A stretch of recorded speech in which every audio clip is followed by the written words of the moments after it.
मगरिब होने लगी और सूरज बस डूबने ही वाला था कि बूढ़े मछीरे ने सख्त मायूसी के आलम में पहले तो जाल समेटा, लेकिन एक मरतबा फिर किस्मत आजमाने के लिए जाल दोबारा समंदर में फेंका।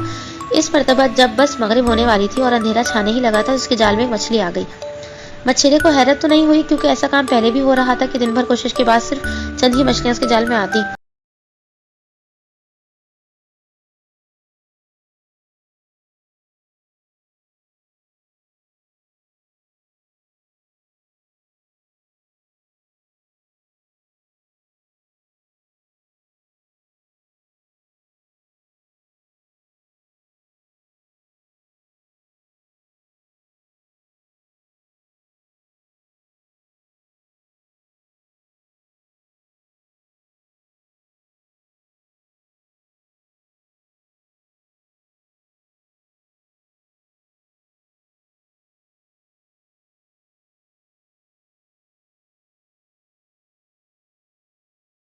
आज तो सिर्फ यही एक मछली हाथ आई थी, वो भी इतनी छोटी कि उससे किसी बच्चे का भी पेट नहीं भरा जा सकता था। बूढ़े मछीरे ने सोचा, इतनी सी मछली का क्या करूं, ये तो खाई भी नहीं जा सकती, गोशी कितना होगा इसमें, घर ले जाऊं तो बीवी इसका क्या करेगी, शायद गुस्सा भी करे दिन भर में कि तुमने सिर्फ एक ही मछली पकड़ी है, वो भी इतनी सी।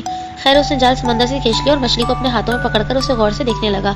इतने में मछली बोल पड़ी, बूढ़े माहीगीर मुझे छोड़ दो, मुझे खाकर तुमको क्या मिलेगा, मुझे वापस मेरे घर समंदर में जाने दो।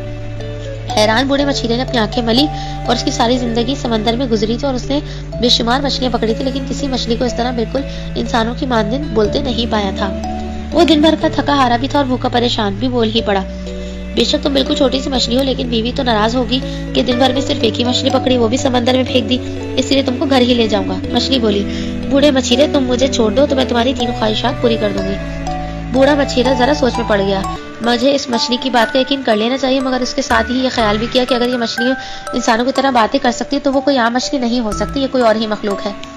मगर मछली ही है तो ऐसी खूबियां भी उस कुदरत ने इसे बख्शी होंगी, जैसे इंसानों की तरह बातें करने की खूबी। ये जो कह रही है वो पूरा भी कर सकती है, वरना आम मछलियां भला इंसानों की तरह कहाँ बातें कर सकती हैं। मुझे उसे छोड़ ही देना चाहिए, शायद जिसमें कोई भलाई निकल आए। बूढ़े मछीरे ने मछली को छोड़ दिया, जो देखते देखते समंदर में गायब हो गई। अब दिन भर का थका हारा भूखा प्यासा मछेरा खाली हाथ घर लौटा तो बीवी उसका हाल देखकर समझ गई और उसे बातें सुनाने लगी। तुम कहाँ की बातें कर रहे हो? कभी किसी ने इंसानों की तरह बातें करने वाली मछली का सुना है? तुम या तो झूठ बोल रहे हो या बिल्कुल बेवकूफ हो जो एक मछली की बातों में आ गए। गर्ज जी भर के बातें सुनाने और कोसने के बाद उसकी बूढ़ी चिड़चिड़ी बदमिजाज बीवी ने बासी खुश्क डबल रोटी और बदमजा पुराना पनीर लाकर उसके सामने मेज पर तकरीबन पटक ही दिया और पांव पटकती दूसरे कमरे में चली गई। बूढ़ी मछेरे ने देखकर ठंडी सांस ली। काश, उसने खुद से कहा, इस बदमजा खाने से बेहतर था मुझे ताजा गर्मा गर्म और मजेदार सा भरी एक प्लेट मिल जाए जिसको मैं और मेरी बीवी पेट भरकर खाते। उसने इतना कहा था, उसके सामने ताजा गर्मा गर्म मजेदार और बेहद जबरदस्त खुशबू उड़ाते साहिजों से भरी प्लेट आ गई, जिसकी खुशबू इस कदर तेज थी कि बूढ़ी मछेरा इस कमरे में वापस आ गई जहां अपनी मियाँ को छोड़कर गई और उससे लड़कर चली गई थी। उसने मियाँ के सामने बासी डबल रोटी और बदमजा पनीर की जगह गर्मा गर्म और खुशबू उड़ाते हुए सहीजों की प्लेट देखी तो उसकी आंखें हैरत से फटी रह गईं। ओ बूढ़े आदमी, तुमने ये क्या किया? तुमने सिर्फ चंद साहिजों के लिए ख्वाहिश जाहिर कर दी। तुमने उसके बजाय अच्छे घर, हीरे जवाहरात के ढेर और अच्छे अच्छे कपड़े ख्वाहिश जाहिर क्यों नहीं की? दरअसल बूढ़ी मछीरन को ये सब देखकर यकीन आ गया था कि मियाँ सच कह रहा है, वरना और ना वो झूठ बोल रहा है और ना बेवकूफ है। मछली जो कहकर गई थी वो बिल्कुल सच है, लेकिन मियाँ ने भी तो एक बेहद कीमती ख्वाहिश चंद साहिजों के लिए जाहिर कर दी थी।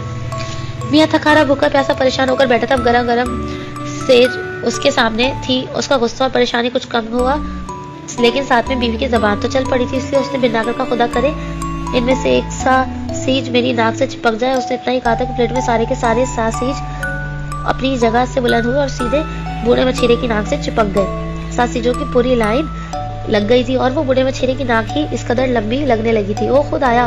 बूढ़ी मछेरन चीख उठी, ये क्या किया तुमने? दूसरी ख्वाहिश में मनहूस सासीजों के लिए जाहिर कर दी। अब क्या होगा? तुमने तो उल्टे मुसीबत मोल ले ली। बूढ़ा मछेरा मुश्किल में और फंस गया। उसने अपनी नाक से अलग करने की कोशिश की, हर कोशिश करके देख ली, मगर सारी जद्दोजहद बेकार गई।